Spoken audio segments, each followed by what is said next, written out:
is just the start of the Big 12 and Power 5 talk to come. Listen to JJ and Alex Monday on your drive home.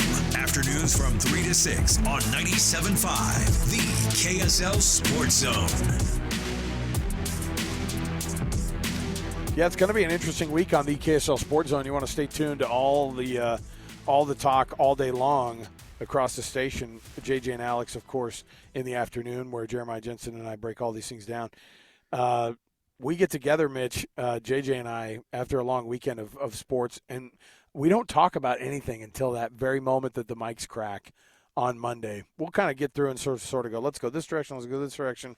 But it's going to be pure reaction tomorrow on JJ and Alex, so it's going to be fun. And then to be able to tune into Cougar Nation right after our show on KSL News Radio to hear you and Matt take those what I'm assuming is going to be a tearful phone calls from BYU fans after the season ender, 40-34 in double overtime. If you would have said that's going to be your overtime game is down in Stillwater this year, a double overtime thriller, I would have said no way, but here we are.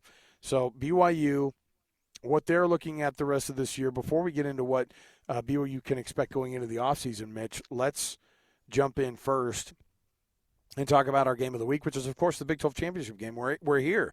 Can you believe standing at Jerry World on the field felt like 10 minutes ago, right, during Big 12 Media Day? I mean, can you believe – we say this every year. It's insane to think how quickly the season can go by. But literally, we were talking about this season and breaking down the preseason, and that was still – that was middle of the summer, right? I mean, that wasn't even that close to the football season itself, and yet here we are, the Big 12 championship game featuring the Oklahoma State Cowboys and the Texas Longhorns. It's not a shock that those two teams could be in the championship game, but these are two teams who have very, very different trajectories this year. You had Texas, who was like all or nothing this year, and then you had Oklahoma State, who had such a bad start that people wrote them off. And I don't know what to expect in this game. Quinn Ewers, I don't know how healthy he is, but he looked really, really good against Texas Tech in that 57-7 win on Friday. But Oklahoma State, don't count them out. They do not have a quarterback. That's the only problem, is that they do not have a quarterback. They have Ollie Gordon, and that's their offense. But I'm worried a little bit about everything else that is Oklahoma State. But they show up big for these games. They did it against Oklahoma, and they beat them in the Bedlam game. I don't know what to think about this championship game, though. Who do you think has the edge in this one? I think Texas has the slight edge, but I got to say I think that the Big 12 has got to be excited to have this matchup, because what a boom for the new Big 12 it could be if Oklahoma State sends Texas with an L. I think that would just be kind of like Oklahoma State's playing on behalf of the Legacy 8.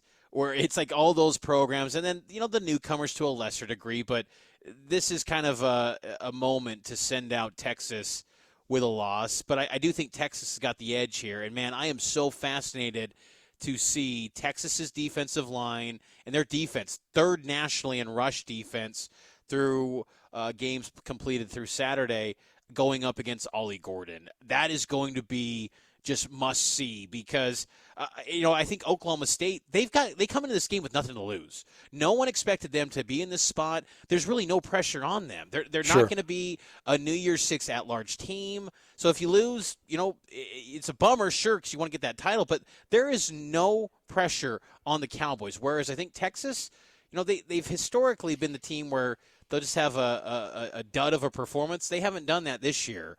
I think that Texas will perform well, but, man, I would not count out Ollie Gordon having a big game, and I think he'll have some success on the ground. I think it's going to come down to the costly mistakes, the takeaways.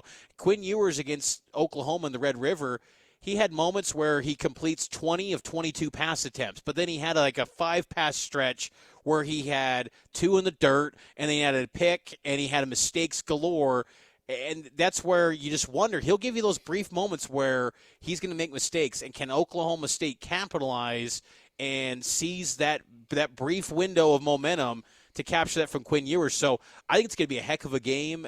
In we're underselling the main story. Nelly's going to be performing, baby. I have to stop it on my Air Force One. Let's go. I'm ready. Let's get. I'm going to get the Band-Aid under my cheek right now. I heard Matt Biomonte was not a huge fan of this, and I was like, "What a wet blanket Matt is." He's like, maybe in the early 2000s. He's in his Tesla. I know. This new Bleak 182 is awesome. Yeah, like give me a break.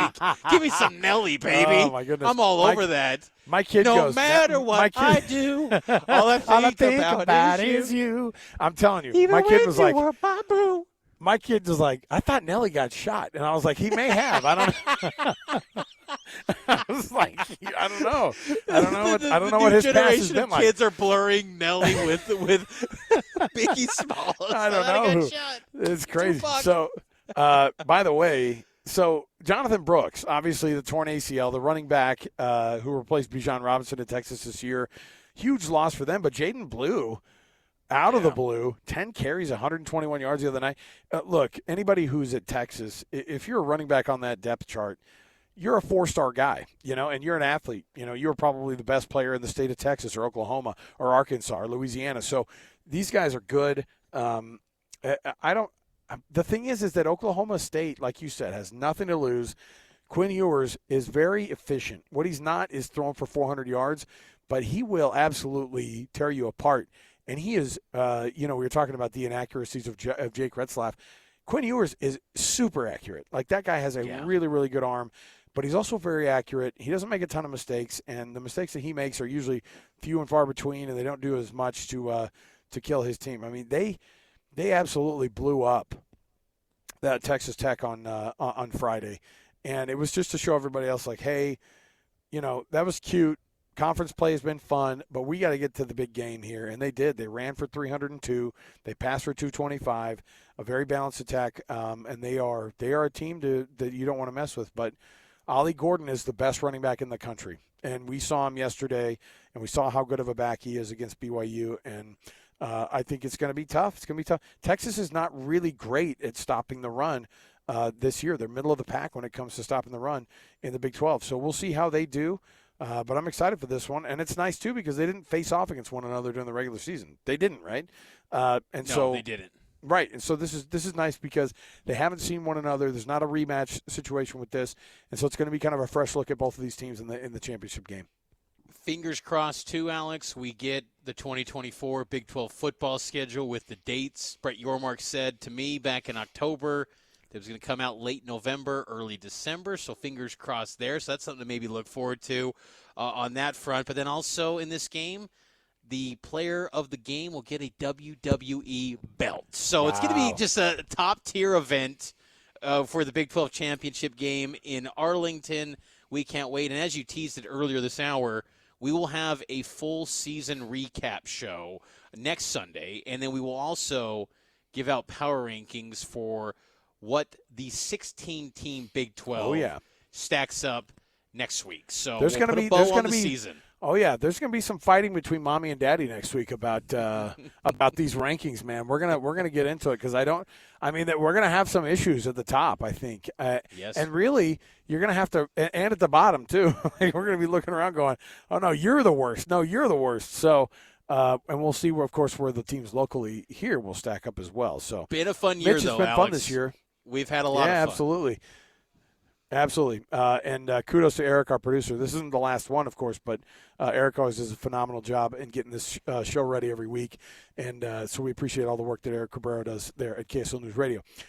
So for Mitch and for Eric, I'm Alex. We'll be back again next week for another edition of First and 12. Don't miss Cougar Nation tomorrow night.